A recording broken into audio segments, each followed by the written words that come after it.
성령 강림절 아침을 맞아 주님 앞에 나와 예배하는 우리 하송의 모든 믿음의 식구들에게 하나님의 사랑과 예수 그리스도의 크신 은혜와 성령님의 감화, 감동, 인도하심이 영원히 함께 하시기를 주님의 이름으로 축원합니다. 우선 사과의 말씀과 감사의 말씀을 좀 드리고자 합니다. 지난 수요일날 발목을 삐어서 제대로 걷지 못해서 죄송한데, 또 거기다가 삔데 먹는 약에 취해서 수요일 저녁 예배를 제대로 인도하지를 못했습니다. 그래서 또 죄송하고 우리 성도님들께 걱정을 끼쳐서 죄송합니다. 그리고 오늘은 아까 저 들어올 때 보셔서 아시겠지만 잘 걸어 들어왔습니다. 혹시나 조금 남았을까봐 아침에 약을 먹었더니 그 약 남은 게 바꾸긴 했는데도 조금 센지 지금 살짝 어지럽고 좀 메스껍고 해서 오늘 이 인도를 전도사님께 부탁을 드렸습니다. 다음부터는 더 조심해서 우리 성도님들께 걱정 끼치지 않도록 그렇게 하겠습니다. 오늘은 성령 강림 주일입니다. 성령 강림 주일은 예수님께서 고난당하시고 십자가에서 죽으셨다가 부활하셔서 제자들과 40여일의 시간을 보내시고 승천하신 후에 이 오순절, 그러니까 6월절로부터 50일이 지난 첫 열매를 드리는 우리의 맥주절과 같은 날에 성령님께서 마가의 다락방에 모인 120문도에게 임하신 날, 것을 기념하는 주일입니다. 이 성령 강림절로 인해서 제자들과 120문도가 전도하기 시작했고, 이 성령 강림절을 통해서 교회가 시작되었고, 또 이 성령 강림절로 인해서 성부 시대인 구약의 시대와 성자 시대인 복음의 시대, 그리고 성령의 시대인 현대가 구분이 되고 성령의 시대가 열리게 된 것입니다.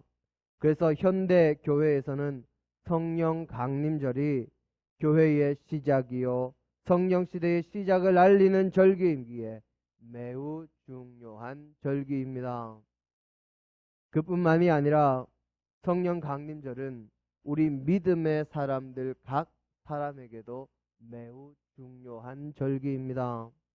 그 이유는 성령님께서 우리와 함께 하셔서 우리를 인도하시지 않으시면 우리들이 온전하고 바르게 신앙생활하기가 어렵고, 성령님께서 우리와 함께 하셔서 우리를 감화, 감동하시지 않으시면 우리가 하나님께 받은 은혜를 유지하며 살아가기가 힘들고, 성령님께서 함께 하셔서 우리를 도우시지 않으시면 세상의 유혹을 이길 수도 없으며, 성령님께서 함께 하셔서 우리에게 역사하지 않으시면 세상의 각종 시험을 이길 힘을 우리가 얻을 수 없기 때문이요.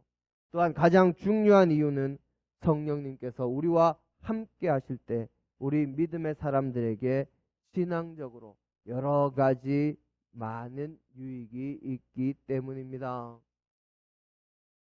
성령님께서 우리와 함께 하실 때 우리에게 있는 신앙적인 유익이 무엇일까요? 첫째는 우리의 영혼의 생명력이 풍성해집니다. 죽었던 영혼이 살아나서 영원한 생명을 얻으며, 죽어가던 영혼이 되살아나서 기쁨과 감격을 누리며, 방황하던 영혼이 생명의 근원이신 주님 앞으로 나와 생명의 샘물의 목을 축이고 영원한 행복을 찾고 누릴 수 있게 됩니다. 우리가 부르는 찬송에도 빈들의 마른 풀같이 시든 우리의 심령이 감으로 메마른 땅에 내리는 단비를 간절히 기다린다고 그렇게 우리는 찬양합니다. 사람이든 짐승이든 식물이든 그 어떤 존재이든 물이 없으면, 비가 오지 않으면 살 수 없기 때문입니다. 특별히 우리 믿음의 사람들은 육신에 마실 물도 있어야 하지만 정말 가물고 메마른 심령의 찬송이 노래하는 하나님의 은혜의 담비 성령의 임재가, 성령님의 임재하심이 함께하지 않으면 우리의 심령이 살 수 없기 때문에 믿는 자에게는 성령님이 참으로 그리고 간절하게 필요합니다.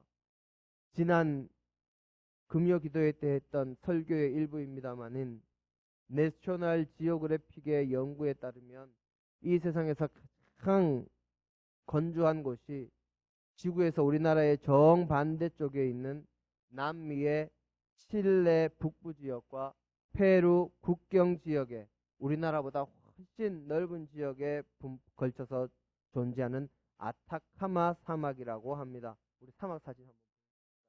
다음 장. 그 다음 장. 예, 이렇게 이 사막은 얼마나 건조한지 연간 강우량은 0.1mm 이하고 연간 강수량은 15mm가 채 되지 않는다고 그럽니다. 강우량은 뭐고 강수량은 뭐죠? 강우량은 비로 내리는 것. 그건 0.1mm도 되지 않고 강수량, 이 강수량은 안개나 이슬이나 뭐 이런 것들도 다 포함하는 건 강수량이라 그럽니다. 그래서 그런 것들까지 다 포함해도 채 15mm가 되지 않는 지역이라고 합니다. 이 사막 앞에 근처에는 남극에서 북쪽으로 흘러가는 차가운 한류와 그리고 안데스 산맥에서 불어오는 이 공기가 만나서 안개가 1년에 몇 번 끼는 것 외에는 어떠한 수분도 찾기가 어려울 정도입니다. 그리고 내셔널 지오그래픽이 조사하고 연구한 바로는 지역에 따라서는 400년간 비가 한 번도 내리지 않은 지역이 있을 정도라는 곳이 이 아타카마 사막입니다. 그렇게 건조하고 비가 내리지 않던 지역에 정말 오랜만에 비가 한 번 내렸습니다. 약간이 아니고 아주 오랜 시간에 걸쳐서 많이 내렸습니다. 슈퍼 엘니뇨 현상으로 전 지구의 날씨가 요동쳤던 2015년 3월에 12시간에 걸쳐서 약 105mm의 비가 이 아타카마 사막에 내린 것입니다. 수천 년 내릴 비의 양이요. 안개를 포함해서는 7년 동안 내릴 강수량의 비가 한 번에 내린 것입니다. 그런데 그 비가 오고 나서 이 사막에 아주 굉장한 일이 벌어집니다. 사막 전체에 식물들이 자라나기 시작한 겁니다. 이 건조하고 비라고는 기대할 수 없는 사막에, 그래서 생명이라고는 찾아볼 수 없는 사막에 비가 오고 나니 사막 전체에 식물이 자라기 시작합니다. 그 식물들이 자라기 시작한 지 몇 주가 지나자 꽃망울이 맺히고 마침내 아름다운 꽃을 피워서 사막 전체가 핑크빛으로 물듭니다. 그 다음 사진이요. 그리고 그 다음 사진까지. 예. 흙먼지와 모래뿐이던 메마르고 죽음의 기온만 감돌던 이 사막이 완전히 생명의 기운과 핑크빛으로 물드는 엄청난 장관이 연출된 것입니다. 이 기적 같고 놀라운 광경을 보려고 많은 사람들이 몰려들었고 수많은 사진작가들이 이 절경을 카메라에 담았습니다. 하지만 시간이 지나자 꽃은 시들었고 비가 오지 않아 꽃이 맺은 열매와 씨앗들은 자라나지 못해서 다시 황량한 사막으로 변했습니다. 하지만 언젠가 다시 이 사막에 충분한 양의 비가 내린다면 그때 피었던 꽃들의 씨앗이 다시 자라나서 꽃을 피우고 열매를 맺을 것입니다. 이처럼 사막에도 비가 내리면 아름다운 장관이 연출되고 생명이 살아납니다. 사막에도 비가 내리면 생명이 자라나는 기적이 일어납니다. 성경 말씀에 사람은 흙으로 지었다고 증언합니다. 그래서 사람은 은혜의 담비, 성령님의 임재가 없으면 메마른 사람, 삭막한 사람, 생명이 없는 존재가 될 수밖에 없습니다. 메마른 영혼, 삭막한 영혼은 비가 없는 사막이 메마르고 죽음의 기운만 맴도는 것처럼 생명이 넘치는 곳이 아니라 죽음의 기운만이 감도는 영혼이 될 수밖에 없습니다. 농사를 짓는 농부가 자신의 논과 밭에 늘 물이 마르지 않기를 바라고 물을 대려고 노력하는 것처럼 우리의 영혼도 하나님의 은혜의 담비, 성령님의 임재를 위해 노력하지 않아서 심령이 메마르면 영혼이 죽을 수밖에 없습니다. 우리 에스겔서 22장 24절의 말씀을 함께 보기를 원합니다.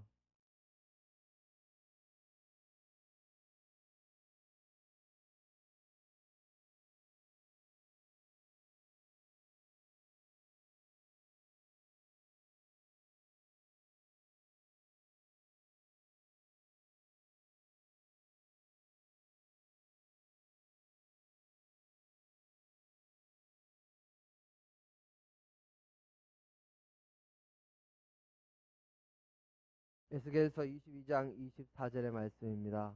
함께 보겠습니다. 인자야, 너는 그에게 이르기를 너는 정결함을 얻지 못한 땅이요 진노의 날에 비를 얻지 못한 땅이로다 하라. 아멘. 하나님께서 불순종한 이스라엘에게 에스겔 선지자를 통해서 주시는 말씀입니다. 에스겔 선지자는 이스라엘 백성이 심판 때에 비를 얻지 못한 땅과 같을 것이라고 선포하고 있습니다. 비를 얻지 못하는 땅, 이 땅은 아타카마 사막 같은 땅이요 생명의 기운이 사라진 땅이요 흙먼지만 가득한 땅입니다. 하지만 비가 내리면 생명이 가득한 땅이 될 수 있습니다. 하나님께서는 이스라엘 백성들에게 하나님의 말씀에 순종하며 하나님을 따름으로 은혜의 담비, 성령님의 임재를 충만히 받는 하나님의 택함을 받은 백성이 되라고 이 말씀을 주시는 것입니다. 에스겔을 통해 순종과 하나님의 은혜를 사모하는 백성이 되라고 촉구하고 계신 것입니다. 성령님께서 우리와 함께 하실 때 우리에게 생명이 풍성해질 줄 믿습니다. 성령님께서 우리와 함께 하실 때 얻는 신앙적인 유익 둘째는 성령님께서 우리에게 임재하시면 우리가 진짜와 가짜를 분별해서 진짜 믿음을 가질 수 있게 합니다. 예전에 티벳에서 선교하시다 오신 이 선교사님의 이야기를 들은 적이 있습니다. 티벳의 평균 고도가 해발 1000m라고 합니다.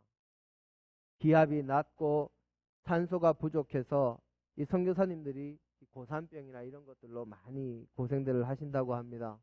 그런데 어느 날 이 선교사님들이 버스로 이동을 하고 있는데 그 이동하던 도중에 말로만 듣던 이 라마 불교 순례자를 봤다고 합니다.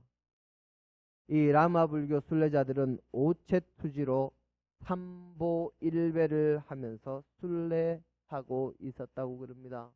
오체투지는 양 팔과 두 다리 그리고 이마까지 땅에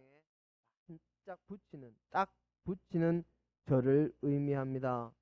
그냥 걸어가기도 힘든 고원지대에서 티벳 사람들은 일생에 한 번은 이렇게 수도 라사까지 성지 순례를 다녀와야 한다고 그럽니다. 짧게는 6개월에서 길게는 1년 정도 걸리는데 이 추위와 더위, 맹수들의 공격, 병으로 죽기도 하지만 그 모든 위험을 무릅쓰고 순례를 떠나고 수도 라사에 도착하면 사원에서 10만 배를 하고 돌아간다고 합니다. 10만 배, 말이 10만 배지 매일 3000배를 해도 한 달이 넘게 걸려야 할 수 있는 것이 10만 배입니다. 이 장면을 버스에서 보고 있던 조선족 목사님 한 분이 이렇게 말씀하셨답니다. 이 사람들은 가짜를 진짜처럼 믿는데 이 믿음의 사람들이라고 하는 우리들은 진짜를 가짜처럼 믿는 것 아닌가 하고 그렇게 이야기를 했답니다. 이사야서 44장 6절에 이렇게 주님께서 말씀하십니다. 나는 처음이요 나는 마지막이라 나 외에 다른 신이 없느니라.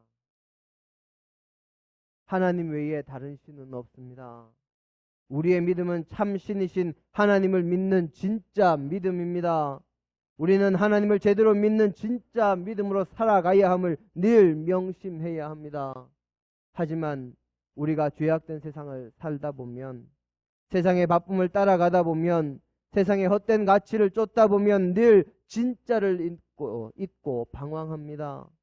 또 세상의 여러 이단의 무리가 우리를 현혹할 때도 성령님의 임재하심이 있어야 우리는 무엇이 진짜인지 바르게 알고 바르게 믿고 살아갈 수 있는 것입니다. 우리가 성령님의 임재하심이 없으면 무엇이 진짜인지 우리가 가야 할 길이 어디인지 흔들리지만 성령님께서 함께 하시면 우리는 그분의 인도를 따라 바른 길, 바른 믿음의 길 갈 수 있기에 성령님께서 우리와 함께 하실 때 우리는 진짜 믿음을 가질 수 있습니다. 성령님께서 우리와 함께 하시면 얻는 신앙적인 유익 세 번째는 성령님께서 함께 함께 하셔야 우리는 자신이 가야 할 길을 알고 바르게 갈 수 있게 된다는 것입니다. 목적을 잃지 않는다는 말입니다. 오늘 우리의 성경 본문은 성령님께서 주님의 제자들과 또 함께한 120명의 사람들에게 임재하신 장면을 기록하고 있습니다. 제자들의 모습을 우리가 성령 임재 전과 그 후로 나누어 살펴보면 제자들의 모습을 통해서 성령님의 임재로 성령이 충만했을 때와 그렇지 않았을 때를 잘 알 수 있습니다. 성령님의 임재가 함께 하시지 않았을 때 제자들은 세상적인 것들만 바라며 주님의 말씀을 제대로 이해하지도 못하고 그저 세상적인 권력을 얻을 욕심에 빠져서 주님의 고난을 앞두고서도 언제나 어디서나 누가 더 큰 자인가 그렇게 다투며 살았습니다. 고난이 닥치니 결국 주님 앞에서는 모두가 목숨을 걸고 주님을 따르겠다 했지만 주님을 버리고 도망가기에 바빴고 나서기 좋아하던 베드로는 자신이 죽을지언정 주님을 따르겠다 했던 그 호언장담에도 불구하고 3번이나 주님을 부인하는 겁쟁이의 모습을 보였습니다. 유대인들이 자신들을 해칠까 무서워서 주님의 제자들과 그 많은 믿음의 식구들이 꽁꽁 숨어 있기만 했고 주님의 부활 소식을 듣고도 그것을 제대로 믿는 이들이 없었습니다. 하지만 성령님께서 함께 하시자 그들이 변합니다. 모든 이들 앞에서 담대하게 예수님을 그리스도시라 전하며 주님의 이름으로 전하지도 말고 이적도 행하지도 말라는 유대 최고의 권력자들 앞에서 하나님 앞에서 너희의 말을 따르는 것이 옳은지 하나님의 말씀을 따르는 것이 옳은지 판단해 보라 하며 이미 옳은 길을 온전히 따르겠다 하는 모습을 보입니다. 또한 예루살렘과 유다만이 아니라 자신들이 갈 수 있는 곳이라면, 아니 성령님께서 인도하시는 곳이라면 어디든 가서 주님의 말씀을 전하며 자신들의 사명을 감당하는 모습을 보입니다. 도마는 인도에까지 복음을 전했다고 하고 일부 전설에서는 우리나라의 남부 지방까지 도마가 와서 복음을 전했다 하는 이야기도 있습니다. 또 베드로는 영화 코바디스의 모티브가 되는 코바디스 노미네라는 유명한 말이 전해지는 사건을 겪으면서 십자가에 거꾸로 달려 순교하기까지 복음을 전했습니다. 시편 119편 105절의 말씀처럼 성령님께서 하나님의 말씀을 깨닫게 하시고 주님의 말씀이 우리의 삶과 믿음의 길에 빛이요 우리가 가는 발걸음 앞에 비추는 등불이 되기 때문에 제자들이 그런 일들을 해낼 수 있었던 것입니다. 그래서 세상 사람들은 늘 갈 바를 몰라서 누군가 이 길이다 하면 우르르 몰려갔다가 잠시 후에 모두 실망하고 또 누군가 이 길이다 하면 또 우르르 몰려가고 또 여기가 길이다 하면 또 우르르 몰려가지만 모두가 잠시의 유행일 뿐 그 누구도 바른 길, 진리의 길을 보이지 못합니다. 하지만 그러다 보니 여러 가지 유혹에 약하고 이단 사설에 넘어가고 있는 것입니다. 하지만 성령님께서 함께 하시면 성령님께서 진리의 말씀으로 우리를 인도하시고 우리에게 가르치시면 우리는 든든한 믿음 위에 서서 올바르고 영원한 가치를 향해 당당히 나아갈 수 있는 것입니다. 성령님께서 함께 하셔서 우리가 얻을 수 있는 유익의 4번째는 성령님께서 함께 하실 때 우리는 기도할 수 있고 기도의 응답을 받을 수 있다 하는 것입니다. 많은 믿음의 사람들이 기도를 어려워합니다. 기도하기 힘들어합니다. 하지만 성령님께서 함께 하시면 기도할 수 있습니다. 어렵지 않게 쉽게 기도할 수 있습니다. 오늘 본문에 기록된 방언 기도가 그 한 예이기도 합니다. 물론 성령님께서 인도하시는 기도가 방언 기도만은 아니지만 성령님께서 도우실 때 우리는 쉽게 기도할 수 있게 되고 오래 기도할 수 있게 되고 하나님과의 사귐도 더욱 깊어질 수 있습니다. 제가 어릴 때와 그리고 청년기에 이 집에 본가에 있다 보면 자친께서 기도하시는 것을 자주 들을 때가 있었습니다. 제 자친께서는 늘 시간을 정하시고 기도하시기에 언제나 그 시간만 되면 기도하시는 소리를 들을 수가 있었습니다. 제 자친의 기도를 제가 들어보면 그다지 논리적이지도 못하고 조리 있는 기도가 아닐 때도 많습니다. 어떨 때는 그저 아버지, 아버지 하시거나 또는 아버지 아시지요? 또는 아버지 도와주세요. 뭐 그냥 그렇게 기도하십니다. 신학을 공부하던 제가 들을 때는 그 기도가 참 저희 자친이시기 때문에 제가 다른 말은 못하겠고요. 한 기도였지만 그런데 그 기도가 응답되었고 지금도 응답되고 있습니다. 그 이유가 뭘까요? 우리 로마서 8장 26절 한번 보시겠습니까?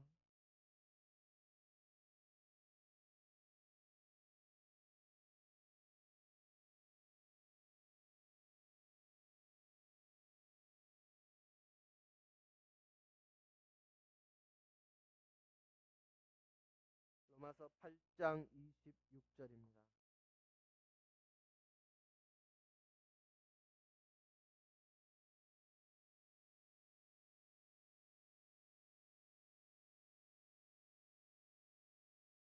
함께 보겠습니다. 이와 같이 성령도 우리의 연약함을 도우시나니 우리는 마땅히 기도할 바를 알지 못하나 오직 성령이 말할 수 없는 탄식으로 우리를 위하여 친히 간구하시느니라. 아멘. 성령님께서 정말 간절히 기도하면 성령님께서 우리를 위해 간구하시기 때문에 그 간절한 기도는 응답되었고 또 응답되고 있는 것입니다. 뿐만 아니라 성령님께서 임재하셔서 우리와 함께 하시면 우리가 성령 충만함을 받으면 우리에게 유익한 것은 셀 수도 없이 많습니다. 사랑의 마음으로 이웃을 바라볼 수 있게 되고 또 사랑이 넘치니 용서할 수 있고 사랑이 있으니 섬길 수 있고 겸손해져서 언제나 남을 나보다 낫게 여기고 언제나 헌신하고 언제나 봉사하며 나누고 희생하며 모든 것들이 가능해지고 성령의 9가지 열매도 풍성히 맺을 수 있게 됩니다. 이렇게 성령님께서 우리와 함께 하시면 성령님께서 우리에게 임재하시면 참으로 좋을 텐데 그렇지 못한 믿음의 사람들이 정말 많아서 안타깝기가 정말 말로 할 수 없습니다. 그것은 성령님의 임재가 필요하다는 것을 모르는 사람도 있기 때문이고 성령님의 임재가 어떻게 가능한지 모르기 때문입니다. 성령님은 인격적인 분이십니다. 우리의 인격도 존중해 주시는 분이십니다. 그래서 우리가 원하지 않으면 성령님께서는 우리에게 오시지 않으시는 분입니다. 성령님은 우리가 간절히 원하고 우리가 간절히 사모할 때 우리의 심령 속에 오십니다. 우리가 성령님을 원한다 하는 것을 드러내는 방법이 바로 기도입니다. 누가복음 11장 13절에는 구하는 자에게 성령을 주시지 않겠느냐 하고 우리에게 예수님께서 약속하셨고 또 성령 강림절을 앞두고 120문도가 사도행전 1장 14절에서 오로지 기도에 힘썼다 하고 기록하고 있습니다. 바로 하나님께 간절히 기도할 때 성령님은 우리에게 임재하십니다. 진정 간절한 마음으로 하나님 우리에게 약속하신 성령을 보내어 주옵소서. 날마다 성령님의 임재하심을 충만하게 체험하고 생명력이 넘치고 진짜 믿음과 가짜 믿음을 분별하며 자신의 갈 길을 확실히 알고 살아가며 기도하며 응답받으며 살 수 있도록 주님의 온전한 믿음의 백성이 될 수 있도록 성령님께서 우리와 함께하여 주시옵소서. 그렇게 기도함으로 성령 충만함을 원하는 오늘 성령 강림절이 되시고 날마다 성령 충만함을 체험하며 살아가는 저와 여러분이 되시기를 주님의 이름으로 축원합니다. 함께 기도하십니다. 아버지 하나님, 아버지 하나님, 우리는 할 수 없습니다. 우리는 부족합니다. 성령님께서 함께 하셔야 할 수 있습니다. 약속하신 성령을 우리에게 보내주시고 성령님으로 임재하여 주옵소서. 그리하여 날마다 성령 충만함 가운데 살아가는 저희가 되게 하옵소서. 예수님 이름으로 기도드립니다.